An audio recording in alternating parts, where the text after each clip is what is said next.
They're just human beings who want a place of safety, and if we can't offer that, then you have to wonder what type of society we live in. The following report contains some triggering content. There, and that's Red Gate. So we've got bundles of leaflets between about 80 and 100. No detention here. It's an expression of defiance and a hope for the future, but it's not the reality for the women locked up behind these gates. This is Derwentside Immigration Removal Centre in County Durham. Since December, it has housed female refugees. Women in such centres may have fled war, poverty, or natural disasters, but whatever their circumstances, they all share the same fate. Every woman detained here awaits deportation from the UK.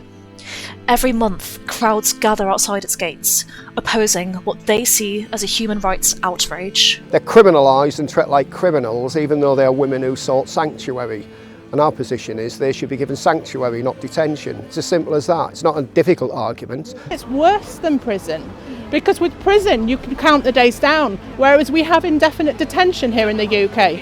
No, I know a woman called Mabel who was in Yarlswood 3 days less than 3 years. That's never going to leave her.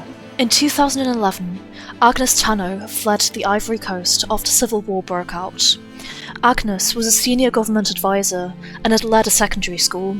She already had children studying in the UK, but when her visa expired, she was detained for 3 months. Even after her release, she wasn't allowed to work here. The thing is, when people say detention, I always ask myself why they don't say prison, because it's a prison. I didn't know where I was going, because when you are arrested, they took from you your phone.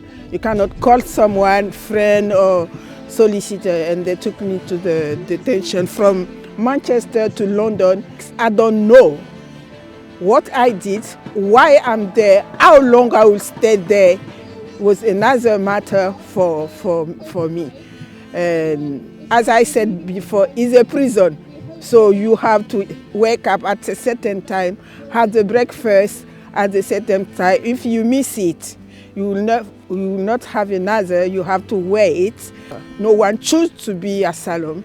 We leave our friend, our family, our business, but we want to save our life, protect our life. Agnes tells us about an 18-year-old who was detained after fleeing an arranged marriage. While in detention, the young woman tried to kill herself. This theme of intense suffering is one of the things protesters want to highlight. Dr. Helen Groom is a retired GP with experience counselling detained refugees. I've met many women who've been subject to trafficking, who've arrived in this country, may have committed a minor crime, often to do with the sex trade or with the drugs trade, and because they've been forced into it, many of the detainees have got severe post-traumatic stress disorder. In April 2021, over 1,500 Durham students signed an open letter calling for local MP Mary Floyd to oppose the centre. By June, 70 MPs and peers had signed an open letter to the Home Office highlighting the mental health impact of detention on women who are often survivors of sexual violence, torture and trafficking. Lauren Powell, a final year student, is president of Durham STAR, Student Action for Refugees. She offers advice about how students can get involved in the bid to help refugees. I would say, for example, Durham for Refugees, also a really cool student group in Durham, and they work with City of Sanctuary to run Kids Club every Saturday, I believe. STAR also have a lot of opportunities for campaigning and also volunteering opportunities. There are quite a few. The battle is far from over. Local campaigner Owen Temple previously launched a legal challenge against the centre and claims that it was opened on grounds that had been earmarked for housing. But at its core, he sees the situation as a human rights issue. It's fundamentally a human rights issue, and I abhor the detention system that we run in this country, which locks people up without a trial, without a time limit, is actually deliberately hostile, and another word for that is cruel, and it makes me so angry that the country I grew up so proud of and its traditions of sanctuary and supporting people in difficulty has turned into this mean-minded, vicious, xenophobic place. 2 more legal challenges have recently been launched, one by national charity Women for Refugee Women, and another by an individual claimant. Durham has already seen 1 protest against the centre this May, with monthly demonstrations outside the centre itself continuing. PalTV contacted the Home Office for comment. We were sent an official fact sheet in response.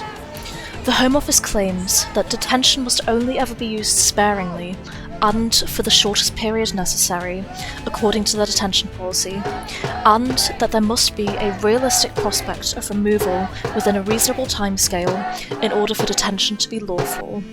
They also state, "We take the welfare and safety of people in our care very seriously."